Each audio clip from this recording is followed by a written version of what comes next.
Hi girls and boys! Today I'm going to read you a story called The Making of Milton.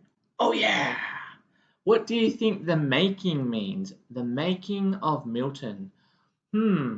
I think it might be Milton does something that's really good, or maybe he overcomes a fear, or maybe he conquers something. He achieves something really special, and then someone might say, wow, that's like the making of Milton. Let's have a look if I was right. The making of Milton.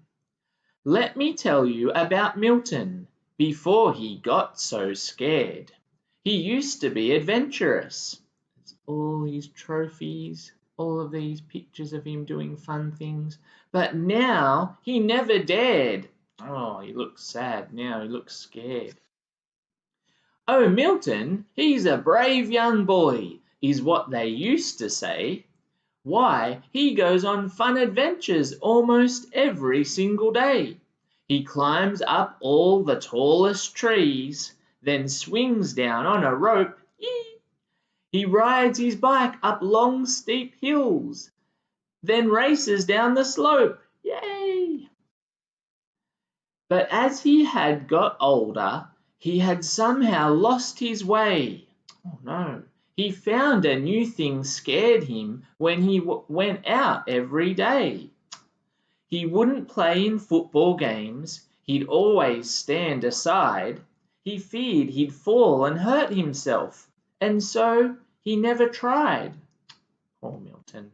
He stayed out of the garden and instead he played indoors. He worried that the neighbour's dog would get him with his paws. Don't need to worry, Milton. You'll be okay. He never slept in darkness. He made sure he used a light. He imagined he saw monsters hiding every single night. Don't worry, Milton. Monsters aren't real. He never rode his bike because he thought it went too fast. He pictured himself tumbling as everything rushed past. On one fine sunny morning, Milton headed on his way and came across a strange old man whose beard was long and grey. This is interesting, quite curious. He wore a cloak with patches and a hat upon his head. He placed a jar in Milton's hands, and this is what he said. Inside you'll find your courage. I know you've missed it so. With this you will feel brave again. Now I must up and go. With that, the old man vanished and left Milton standing there. He held the jar of courage and he couldn't help but stare. Courage. That's what he needs, isn't it? He set off back towards his home and wandered round the back. But sitting in the garden was the neighbour's dog, old Jack. Uh-oh. What's he going to do? Lucky he's got his courage jar. He looked down at the jar he held and felt his courage grow. He slowly walked towards old Jack and felt his worries go. Old Jack rolled over on his back and Milton rubbed his belly. It turned out this dog wasn't scary, just a little smelly. Hoo-wee! Milton said goodbye to Jack and knew just what to do. He grabbed his bike and helmet, hopped on quick and off he flew. He pedalled up the steepest hill, he pushed with all his might, and when he reached the top he thought, this isn't such a fright. I don't know why I was so scared, this seems like such a breeze. With that, he pushed hard off the ground and flew downhill with ease. As Milton headed straight back home, he cycled past the park. His friends were playing football and he felt an idea spark. He asked if he could join them and they handed him the ball. He played with them all afternoon and several times did fall. But he found it didn't matter. He enjoyed it all the same. He had a blast with all his friends and they were He couldn't understand why he was feeling brave once more.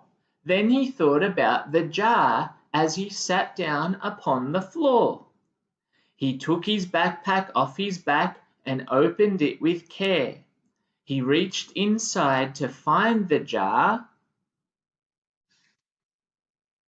but there was only air.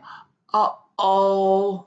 Oh no, the jar had disappeared, and the thought filled him with dread. I cannot do without that jar. It keeps me safe, he said. He quickly turned his bike around. He knew just where to go. He raced to where the old man was. He didn't dare go slow. The old man stood upon the spot from earlier that day, his hat still perched upon his head, his beard still long and grey. "My jar has vanished," Milton cried. "Whatever will I do? It helped me to feel brave again. It made me feel brand new.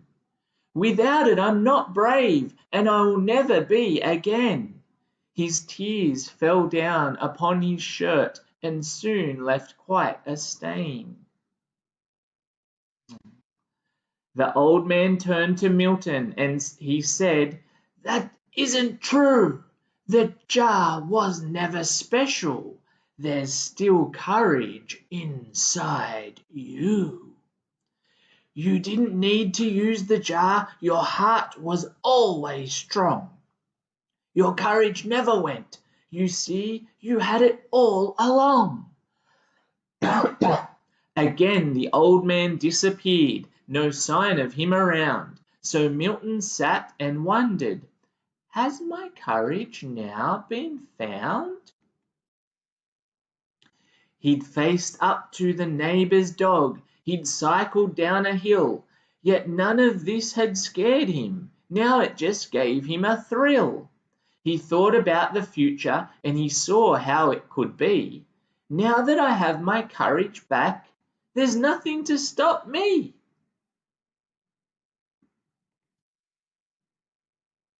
The sun began to fade as Milton walked through his front door.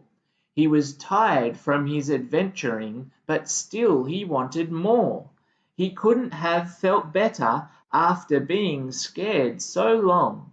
His courage wasn't really gone. The old man wasn't wrong.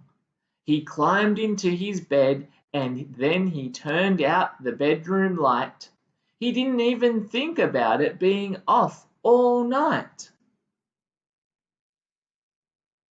So, if you're scared or fearful, then remember, you're brave too. Yes, you are, you.